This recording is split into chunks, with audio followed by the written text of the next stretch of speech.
Yo, what's good? It's your boy Anson Raps, and you listen to LFOD Radio. Boy, you rocking out with LFOD. LFOD Radio. LFOD Radio. The Live Free or Die Radio on 91.5. Live Free or Die. LFOD Radio. Oh. You are now tuned in to Live Free or Die Radio. I am Uncle Sam, your host tonight. Today is March 13th, 2018. You're listening to episode number 102 featuring Anson Raps. I have Tayshawn here with me. Woo-woo. First things... How y'all doing? I'm doing good, man. This weather's...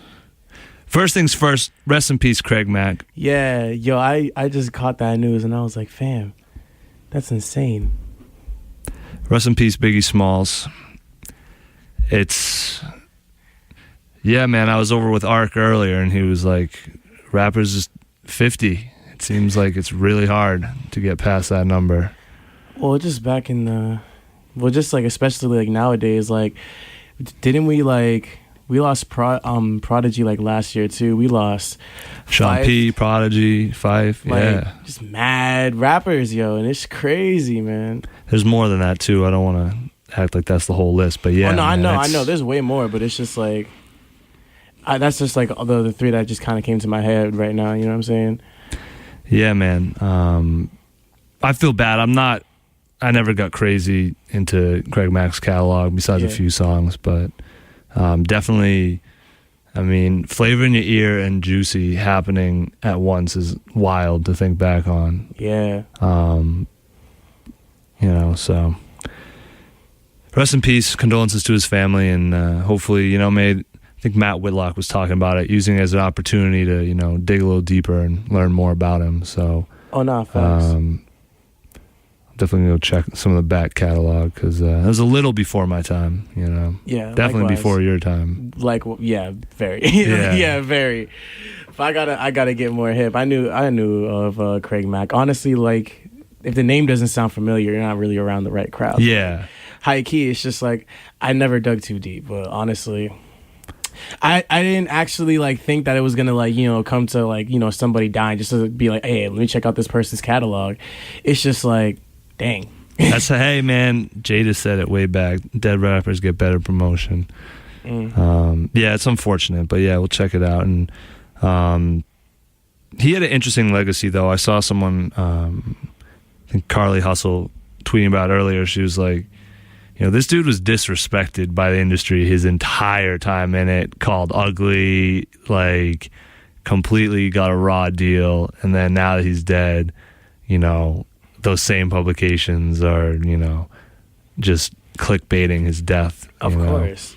Because that's the thing about it. It's like, I don't know, media is ruthless and media is like very selfish. And like, on top of that, like the same mouth that they use to like disrespect you, they'll also use to like big you up once you're gone. And once it's like trending, to like when people care about you, like let's say Craig Mack didn't die or like he lost like a leg or something, those same publications would probably be the same thing, because then it'll be like, if we call this person ugly, this and that and the third, we're gonna look like bad people because he went through a tragedy, so we have to do this. And that's why I don't really like publications like that. And honestly, I'm actually really glad that you told me that, because that's really interesting, because that does happen with a lot of rappers. That happens with a lot of, people, especially like, singers, legends, celebrities. Like, for example, like Michael Jackson, everybody was saying things like how he was like... People were talking crazy about Michael. And honestly, as soon as he died, everybody was like, oh my gosh, it's so sad. Like,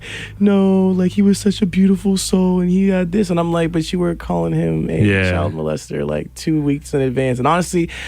a lot of people have been guilty of that, but then it's just kind of like you kind of see that, and you're just like, yeah, there's a lot of hypocrisy in that, and it's like people kind of like switch with whatever is like kind of like following up, and I feel like that's a problem, because Craig Mack is like definitely like somebody, like he's definitely somebody that was like considered like one of like the greats. I mean, I mean, he had a couple monster versus records. I just need to get him. I just need to get a little bit more like enlightened to that, because honestly, like I don't know, like Flavor in Your Ear was definitely like my go-to track, because not only was the beat crazy, but the song itself was just nuts. Let's do that next week. let's come back and let's each have a underrated Craig Mack song that we discovered. I'm gonna go straight to the Apple Music, and I'm gonna go straight to like all the albums. Yo, that's literally how I go through all my albums, just straight up Apple Music. Honestly, like, can I just give a piece of advice real quick? Yeah. Honestly, yo, if you are an artist and you're listening right now, please get your music on Spotify and Apple Music. I promise you, like, people are never going to pass that up, because when they see you on Apple Music and Spotify, they're going to think you're official. People always check you out when you're on, like, big name branded, websites and, like, music catalogs and all that. You know what I'm saying? So if anything, just like always put your stuff on Apple Music, especially if you want people to like not only take you seriously, but also be like, you know what, like this person can like, put together something cohesive. People are definitely going to look at you and be like, oh snap, like he's organized. He knows what he's doing. You feel me? Yep. Yeah, definitely get on everything. You have Apple? I do. I have Apple Music and I have Spotify. So you can help me out then, because this is dope. First of all, if you're tuned in, let us know what Craig Mack records we're sleeping on. At Live Free OD Radio on Twitter, Instagram, Facebook, at LFOD Radio. Let us know what we need to get hip to. But so I just made Spotify playlists and SoundCloud playlists for all the records we've played so far this year. I'm going to start doing it quarterly, so you can hear everything we've spun. It's good for the artists. People can check, get your music. First of all, I can't add everyone's music if it's not on certain platforms. Yeah. But if you've got the Apple one, maybe you can make the Apple playlist, because I do not have Apple, so I couldn't make one on Honestly, I'm gonna see. I'm gonna see if I can do that. I'm not sure how to do it either, to be honest. But we'll figure it out. We'll figure it out. We got an account. I mean, Google. I'm gonna make Google my best friend. All right. You feel me? You got it. I'm gonna try to make Google my best friend. And Shout out to Google. Yeah. But also, like, speaking of just albums, I recently trekked back to Take Care. And honestly, I don't know, for some reason when I listened to it the first time, I didn't like it, like, at all. But now I'm listening to it again, and like I think it's like sonically one of Drake's like best albums, like, in my opinion. Like, sonically, I would say it's like one of his best albums, because like it was so like, I don't know, it was like very atmospheric, and it was also doing something different. And on top of that, Drake's singing voice was way better than it was on Thank Me Later. Like, compared to like Take Care and Thank Me Later, like Take Care like makes Thank Me Later sound like it makes Thank Me Later sound like Drake was like singing like he was a recorder. You know what recorders are, like the little basic instruments that you get in like elementary school. Like, it's like he sounded like a recorder, and then it was like Take Care. It sounds like a whole tenor saxophone, and it's like crazy. But to be honest, like I really liked Take Care, and I really was like, wow, like. So we're gonna get emotional Tay today, is what we're learning. Oh no, of course we're not gonna. Take Care got me in my feelings, so it did. I think so. I don't know. We don't really listen to Drake like that. So honestly, here's the deal. I'm gonna play a record, but what? Let me know. Okay. So here's the deal. Honestly, sad records like Take Care. Honestly, there's this one album that I listened to. It was a Mount Eerie album called A Crow Looked at Me. You listen to that album, it is literally going to numb you of any type of like sadness that is ever going to come from any other albums, because I swear to God, that is the saddest album that I've ever listened to. I'll check it out, because I know some pretty sad records. No, because Mount Eerie, A Crow Looked at Me. Yes, it's a folk record, and honestly, I've been diving into folk music for some reason. I really like it, to be honest. Like, it's dope to me. Yeah, but I'm telling you right now, like, you listen to that album, you're gonna be like, wow.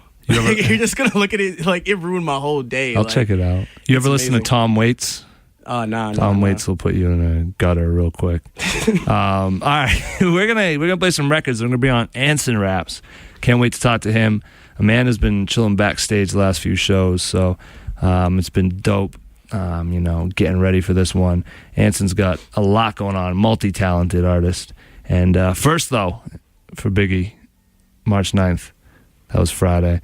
This is the Kick in the Door remix by Knots. I love this record. You're tuned in to Live Free or Die Radio. Anson Raps is in the building. He braved the weather to get over here. Word. No snow days.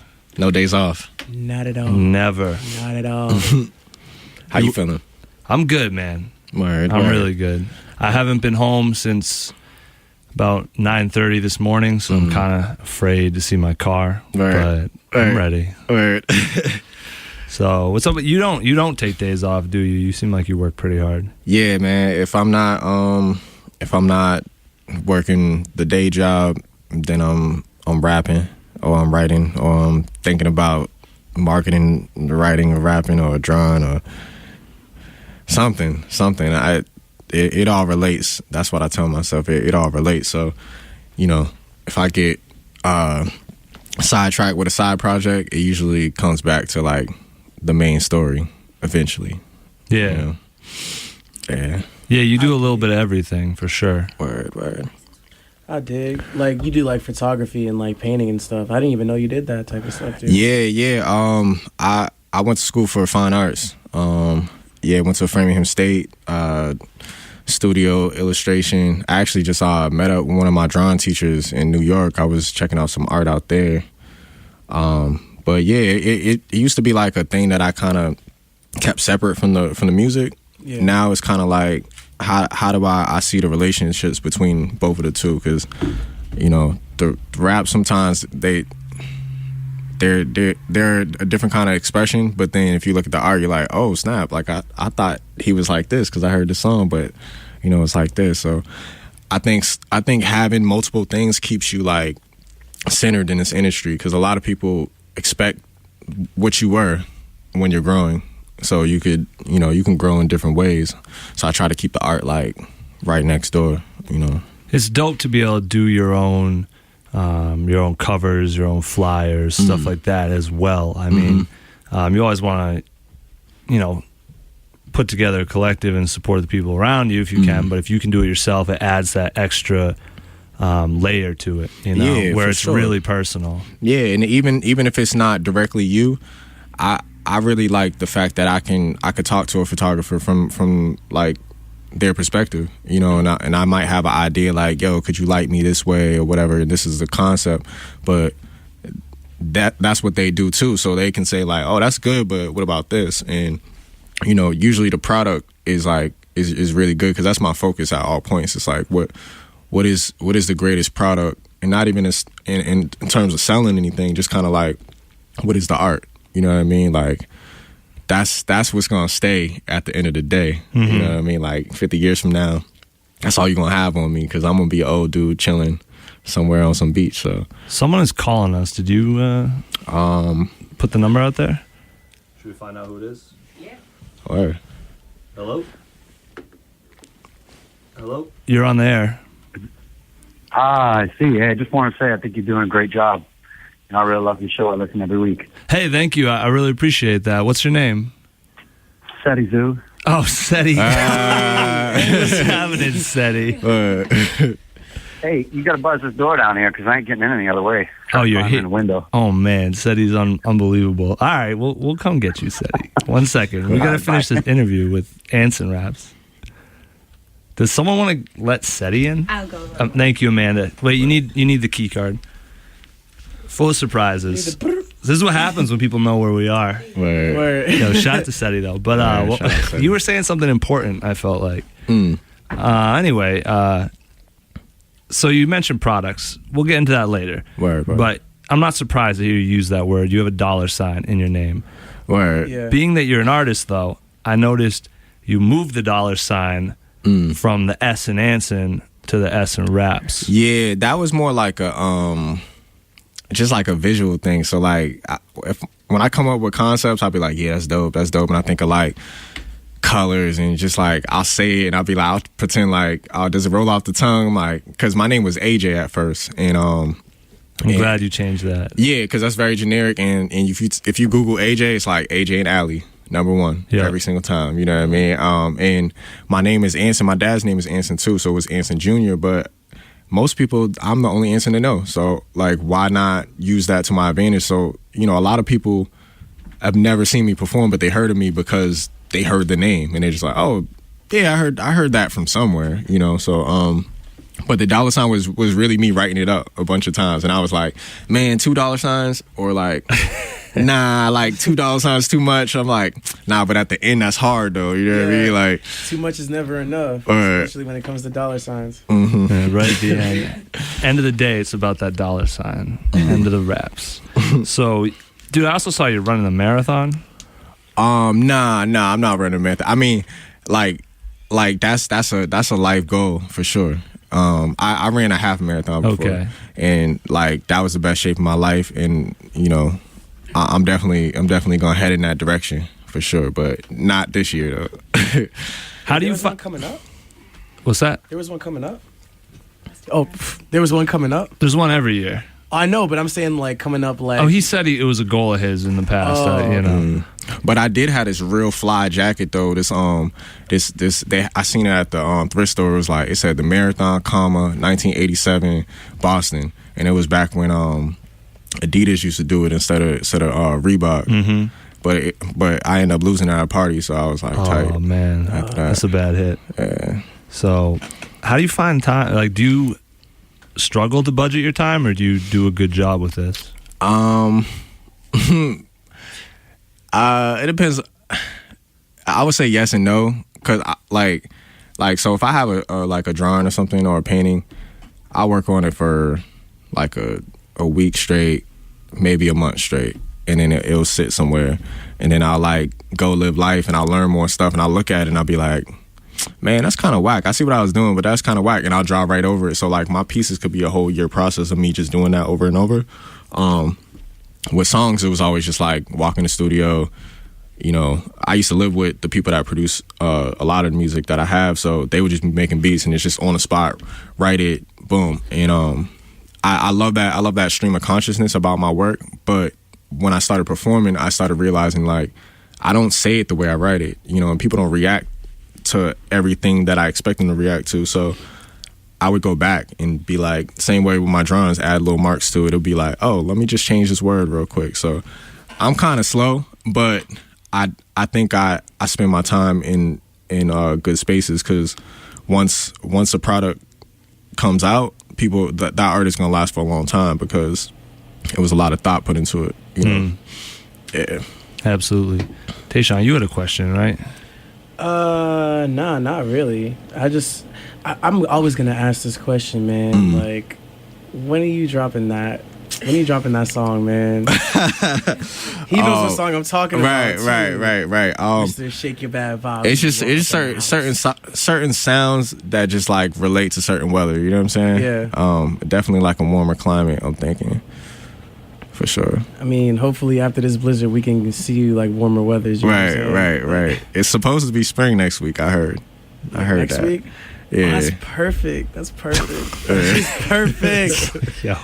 I'm so happy about that. But also like I'm honestly, I just really like that song because, like, to be completely honest, like, I don't know. I did a thing with Jordan. He introduced to me what Sage is, and I feel like you use that a lot because, like, I didn't know what Sage did or what it was until he kind of introduced the idea of it. He was kind of like, it was about, like, cleaning the energy in your environment, and also doing so when, like, people kind of come around and just to make sure that they don't, like, bring their outside energies into, like, like a peaceful environment. Yeah, for sure. And I feel like that's basically my Sage every time you, like, perform it. So like, that's why I'm like, that's why I kind of want to know more about it. You feel me? Like, yeah, I mean, it really, that song really came from like a dark place, and it was like something I was kind of shouting to the world, like, like, I'm in this space, but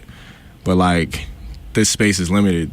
The world is the real space. You know what I mean? So like, if I live this mantra that people can't ruin my vibe in this world, then my perspective of this bad space I'm in is going to change at that point, because there's people that go through worse things than me, but their outlook on life is just like, they're just so happy. So like, that song was really the goal, to get to that point, and whoever is listening to it, like, feel that way about their own selves, which is dope, because I've heard from a lot of people that, like, they like live by those words, and I'm like, man, that's crazy. Like, I wrote that song at a bus stop in Austin. I was sitting there just talking to myself, and people was looking at me like, why does this dude keep saying shake your bad vibe? Like, you know what I mean? But it's something I had to do at the time, and like, yeah, it kind of started my whole like career, really, like performing that song. Yeah, for sure. That's what's up. Before we keep going, I did want to say, so first of all, Ore to Gold, Don't Ever Pawn Your Mind. I like that record. Oh, yeah. That line there. But you were saying you've shaken off bad vibes in the past. I saw an earlier interview with you. You talked about having everything set up and like just failing massively. You talk about overcoming failure and, you know. Yeah, for sure. It's crazy. So like I like my thinking process is very related to art school, and like one of my teachers, his name is Tim McDonald. One of my first weeks of class, he was telling us. He said, all right, today I'm gonna teach you all the rules so you can break them. And anytime you have anything, you have the ability to change it. That's the beauty of art. You could put marks on top. So that made me like change what I thought a failure was. You know, like a failure could just be like actually a foundation for a win. You know what I mean?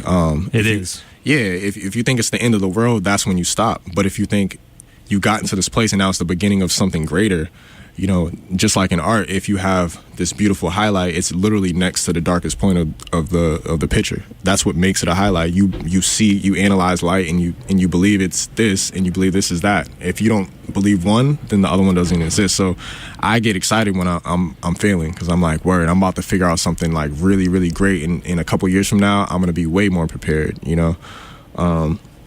But it took me a long time to get to that point, though, for sure. Yeah. You have to fail a lot to succeed. Smooth seas make for shoddy sailors. That's the saying. Well, remixed for radio, but yeah. I was like, is that how it goes? Yeah, it is now. I want to play a few seconds of this Kiki record. It's not clean, but your verse is. Word.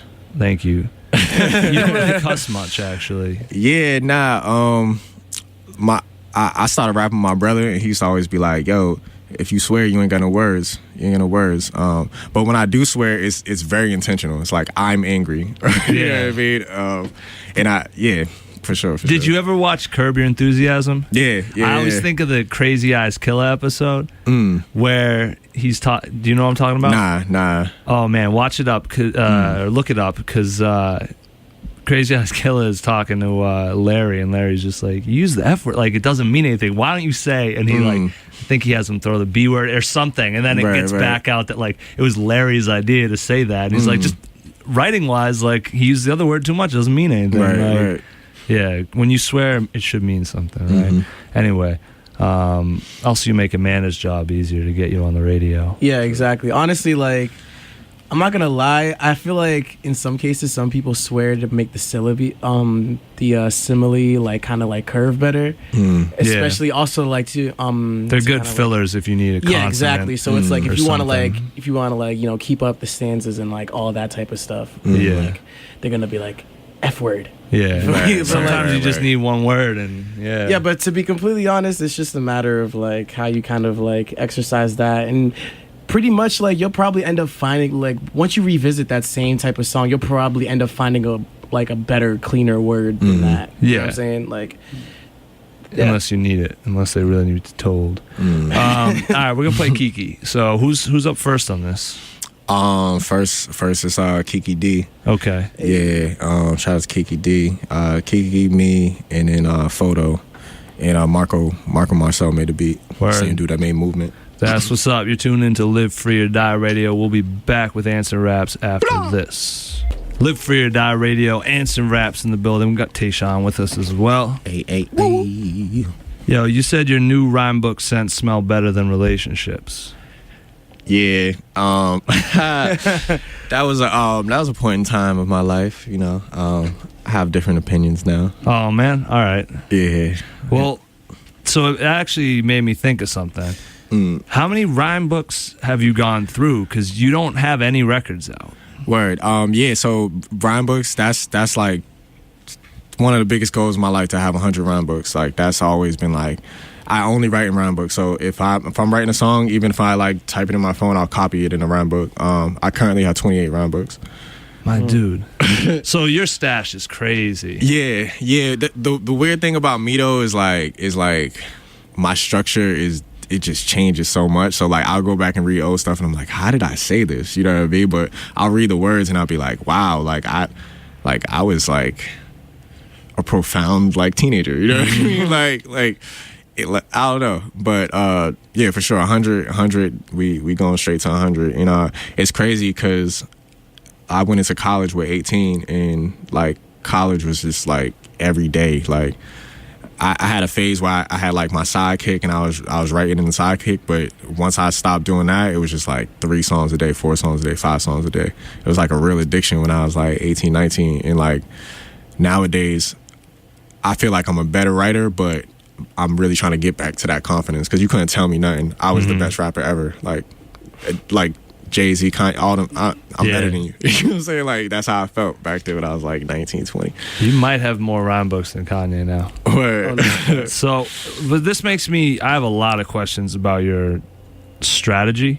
I guess because that's the most interesting thing to me right now is you have all these records, all these concepts. It seems to me. Well, first of all, do you write with your live show in mind? I do now. Yeah. That comes across. It's crazy. So I have an engineer that I have a few engineers I work closely with. This dude named Lil Rich. He engineers, he produces. He did 500 Horses for Stiz. He did No Bells by Stiz. Shout out Lil Rich. Yeah, shout out Lil Rich. Shout out to you for shouting out your producers. Word. Oh yeah, engineers. big one. Word. Yeah, you got to like, you know, it's like I said, it's the art, it's the product. We all did it. You know what I mean? But Rich, when he would be mixing the songs, he would be like, hey, if I drop this drum right here, like it usually is like people react at this moment. It's gonna be big right here if you want it. You know what I mean? He would just give me like little jewels, but he never would force it on me. And I would just be listening to him. And when I listen to his records, Stupid Genius records, I can hear where the crowd is gonna react when he's very intentional. So like after doing over 20 shows last year, it was kind of like a conversation that me and the band had, and also combined with Rich's his advice, and now it's kind of just like, you know, that's just how I write. It's kind of like second nature now. Yeah, you know what I mean. So it's just happening. Hey, Moon Ali, what up? That's my cuz. He's on the live. What up? Well, hip hop is alive. I think, you know, a lot of that's like the essence of it. You know? But so it seems to me like you're more focused on figuring out like that business end of how to get people at a show, how to pack that before you start releasing records. Yeah. And then I was, you know, connecting the breadcrumbs. So you're part of industry too. Not anymore, but yeah, it was it's crazy. Like in that time in my life, I was living with band members, and we started a company that was like more based on like selling beats, and then we were trying to transition to like a marketing thing.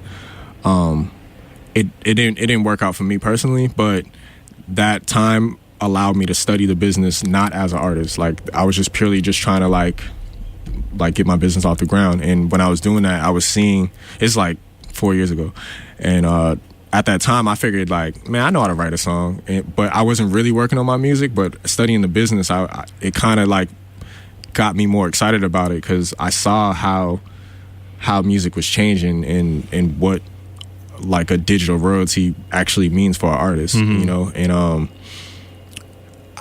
it sucks at first, but in the long term, if you understand the business, you'll have the freedom to do whatever you want and still get paid for it. And that's like that would change my life. Yeah, you know what I mean, I wouldn't have to go to work. I'd be waking up, you know, like just thinking of concepts, and that's kind of like what school was for me, you know, just for drawing though. Yeah. But so I was like looking at that, and then when I decided like, all right, I'm gonna change my name, I'm gonna rebrand myself. It was like a conversation. It was like artist management, basically. It was like a conversation like, who are you, what do you stand for, how are you gonna prove that to people? And I was like, I'm Anson Rap, so I'm the art rapper. I went to school for illustration. There's not a lot of people that have that background, but hip-hop is that. So right. Who wasn't spraying and rapping 20 years ago? So like, how am I weird? You know what I mean? So I'm like, all right, nah, you're not weird. Yeah, like I'm gonna stand by the art, but like to be believable, you have to do art shows. So like I spent like a whole year just doing art shows, and I spent a year performing. And this was conversations that we had. Like, even though I have at that point like 20 rhyme books and I thought I was the man, like music was changing and melodies were becoming more important. I was living with people that really understood like musical theory. So they were like, yo, you gotta learn how to perform, bro. Like, yeah, that's it. So we just did that, and now we're in the third year of it, where it's like, all right, like I've done the art shows, I performed, but like where's the music? You know what I mean? People were looking, but like where is it? So you got to understand the business before that. So right now it's kind of like I understand a lot, but the music game is changing every day. So it's like I do a lot of research nowadays. Lots of research. So you're just trying to figure out how to like, market yourself successfully, right? Market, but also like find new ways to make revenue, but also make real connections with your first fans, like the first people to ever come to your show. I think that's so important, especially in the city where it's so small that if we did that to every artist that we love, then we have a scene. And I think it's happening. And I use Dutch for example. I went to one of her first shows, 2011. She was opening up for Lost Boys, and because of that, we built a relationship. We just now did records together, but like every time she came out with something, I was supporting it. You know what I mean? And like I was thinking to myself, how do I like keep that relationship with somebody that's doing that for me? You know what I mean? And I have a terrible memory. Amanda knows that. You know what I mean? So like one of the things I really try to like focus on when I go to a show, like really having those conversations. I opened up for Nick Caution and Kirk Knight, and me and Marco went outside and we dapped up every single person in the line because we were so excited. It wasn't for us; they were coming there for them. But they were like, yo, the line is around the building, bro. Like, and it was Sonia. It was the first time I ever went in there. Because I did that, when I was walking around the building, people would see me and they'd be like, hey, Anson. And when I got on the stage, they started chanting my name. And when I got off the stage, people were running after me, and I sold out my merch in like 5 minutes. And I was like, wow, these people never heard of me. But just because I just was like, how you doing? I'm Anson. I'm here. That just changed everything. So if I could do that in a scaled form, when there's a bunch of fans and I'm answering all the comments on Instagram, and I want to set up that type of lifestyle, but I don't want to make that take away from the art. So it's finding that balance, and setting up something that like keeps me and those fans engaged for a very, very long time. Have you checked out Patreon? Yeah. I definitely want to get into like the documentary side of things for that. The more visual photos and video for that. I think that could change it all. Yeah. I was wondering, I didn't know if maybe you were chasing placements over selling records, like if you even plan on selling records, like, because your approach has been pretty interesting so far. Well, this is my placements idea. Meaning like a publishing right. I mean, I have a third party aggregator. I use CD Baby. So they play stuff for you. Me and Amanda talked about pitching ourselves, like doing our own PR and learning that. So that's definitely a goal, but I do believe in building your own store as well. And I really want to keep that fine art approach, where you have a one-on-one, which has a high value, instead of having multiple copies of a bunch of things. So that's going to be like one of my approaches, like in the long term. Really, really hit these art galleries and like be like, yeah, it's hip hop in here. You know what I mean? Yeah, the way Jay was at the MoMA recording Picasso Baby. Right. Yeah, that song. That made me like super happy when I seen that. That's what's up. Well, yo, let's play this movement. Because if people are not moving with you, then, well, they'll know what to do after this. and then we got a couple questions when we're back. Anson Raps, we are on Live Free or Die Radio.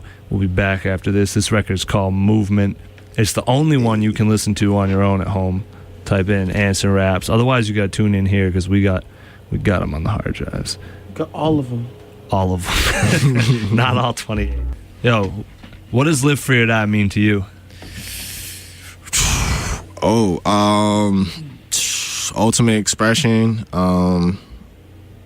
Not letting nobody steal your happiness. Yeah, for sure. Dope. Dope. And where can people follow you? You could type in Anson Raps, ANSON RAPS or $ on Twitter, Facebook, Instagram, and you'll find me.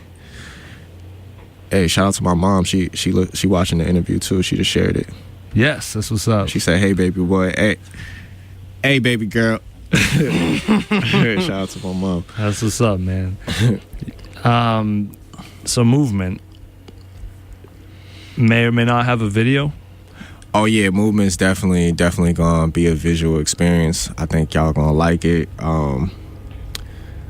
Yeah, I think y'all gonna like it. I'm trying to be like very artistic with the video, but simple at the same time. When y'all see it, y'all gonna be like mind blown for sure. Let us know, and y'all can find it on all our pages when it drops at LFOD Radio everywhere, at Live Free OD Radio on Twitter. We're gonna get that one eventually, dude. We didn't even get to talk about it, and this is what I thought we were gonna talk about when we first booked this. You're moving to Australia. Yeah, yo. All right. How much time we got left? We got like you have like 6 minutes. 5 minutes. 5? Yeah. Oh, yeah. All right, so yeah, yo, I'm trying to move to Australia, man. Melbourne. I got a homie out there. Melbourne. Yeah, Melbourne. Okay. Yeah, so I got a homie out there. Shout out to my homie Dakin. He was like a mentor to me in my college days when I was stacking up them rhyme books, and he used to always tell me like, "Yo, man, freestyle your tracks, yo, man, think global." He used to say that to me when I was, just not even know what I was doing, just messing around. And he's from Africa, moved to London. He was in and out of New York and London, and then one year he called me like, yo man, come to Africa. I know you want to shoot documentaries and stuff, like we could do it big, but you gotta have a job. And I'm like, bro, I don't got no money to go to Africa, you know what I'm saying? So some time passed, and he was like, yo, I'm in Australia now. I started a home decor business, and the music scene is different out here. You should do some research. And I did, and it turns out Australia is a 16-year-old rap market. Iggy Azalea is the first ever major signee. That was 6 years ago. So I figured if I go out there, it'll be tough because it's an emerging market. So it'll give me like thick skin. It's the same thing here, but also better royalties out there, and the weather's beautiful. Yep. But one of the main goals besides like getting myself up, is to find out how the festivals work out there, and start a festival that allows people to travel in between countries. And I think that's gonna be super big for Boston because Stiz has already been out there, Christmas has been out there already, EdOG's been out there already, NBS has been out there already. A lot of dudes do Japan too. Mm-hmm. And it's the same. That's the same market. A lot of Japanese people are in Australia, which is dope. And I think there's a lot of expats in Australia. It's kind of like a mix. There's a ton going on. Yeah. Do they do those artist credits out there? Is that one of those countries where, like, I know there's like a lot of countries where you basically get like grants or like just it's like super easy to make art off. I don't know. Yeah, I don't know. I mean, I'm traveling on a work visa. Dope. So I'm gonna go out there work for 6 months. But my homie Dakin, he just told me that he just opened up a record label. So hopefully, I hope Dakin watching, you'll hire me, bro. Yeah. True. So to get out there is pretty expensive. So I'm putting together a Kickstarter, and I'm gonna have like a ton of art offers on there. And I started a GoFundMe 2 years ago, and before I had any records out, and I raised $2,000 from just like hitting up people from high school, and just because. What did you do with that? Is it still in the fund? It's still there. Yeah, it's still there. So what I'm gonna do is I'm gonna take that money and make it the first donation for the Kickstarter. And I'm looking at. It's gonna cost about like $8,000 to $10,000 for me to go out there, get the visa and the tickets and all that stuff. So I'm almost there, $8,000 away. Well, let me ask you a question. So I'm a fan of yours. Convince me that I want you to go to Australia and that I should give you money for that. Word. I mean, it's like it's different perspectives. You know, like if you like love music to the point where like if you can affect someone making his life, and you would like do that, you know what I mean? Because I would do the same thing for an artist. So I feel that type of hunger.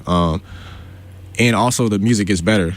You know, it's going to be new experiences. And also for the city of Boston, it's going to be a Boston artist in Australia living there, not just like doing shows. So like if we establish some really good points, Stiz can come back there and get a better price because he's already been there and he's going through his own like network of people, you know. And there's Americans out there that are making music that probably want to get involved with it, but also I want to, like, for the sake of hip hop, like work with the Aborigines, you know what I mean? I want to hear what like the native music is over there and add that to hip hop, because hip hop is global now. It's the #1 genre in the world. So, and they've been absolutely abused over there. So yeah, that's what's up, man. Yeah.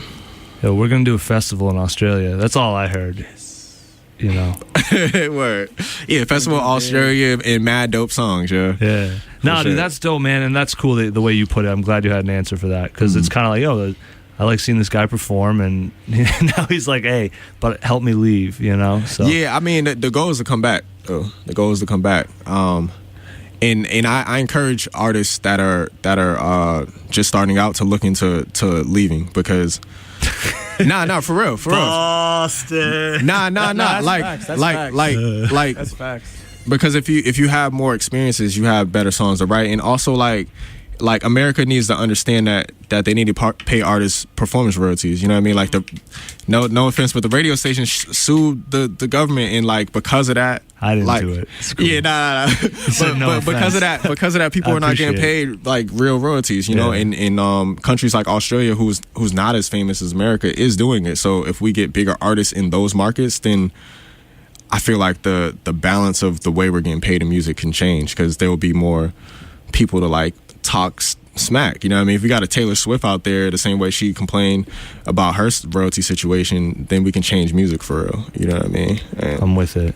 And if we don't change music, engineers are going to quit. Producers are going to quit, because only the performance artist is going to get paid. You know what I mean? It's getting bad, man. Streaming was supposed to save everything, and it's a real 1% situation. Yeah, Abe went up point something this year, but... Yeah, but the same artist, you know, playlists. The crazy thing is, playlists, there's no laws for payola for streaming. So you pay to get on Rap Caviar. You pay to get on, I mean, I assume you do, but you do, you know. You pay to get on these playlists and get your streams up. And it's definitely, at least you can't pay me to play a record. I'm not going to play it if I don't like it. So it's illegal. It is illegal. We don't break the law. I mean, we live by our, well, whatever. Anyway, we got... Silence your phone, please. I'm sorry. We got to get out of here. So, Anson, yo, this has been a pleasure. I appreciate you coming out through this snow. Word. And we've had other artists cancel for less snow, and your grind is definitely real. You're definitely. I'm really excited to see what's coming up for you. Word. And I want to see that movement video. I got you. And we need the Sage record out. Yes. Word. So, yo, thank you, Anson. That's just kind of what I call it. That's kind of what I call it. It's called house music. Yeah, it's house music, but I just call it my Sage record. You feel me? That's what's up. All right, we're gonna get out of here with the. I'm just gonna play this because Tayshawn says I always play it, so we're gonna do that Casso. Yes. I'm not complaining, but yes. Tune in to Live. Me and Casso got something coming too. What? Oh no! Yeah. What? Are you serious? Yeah. Are you serious? When he wants to put that out. So man. someday. Nah. It's soon, hopefully. Yeah, it's on Blackout season. Oh, man. Yeah. Yeah. Oh man, Blackout season is longer than what y'all Blackout think. season never ends. It's beautiful. It's not a mixtape, beautiful. y'all. It's a season. It's a season. All right, we're out. We're out. We'll be back next Tuesday.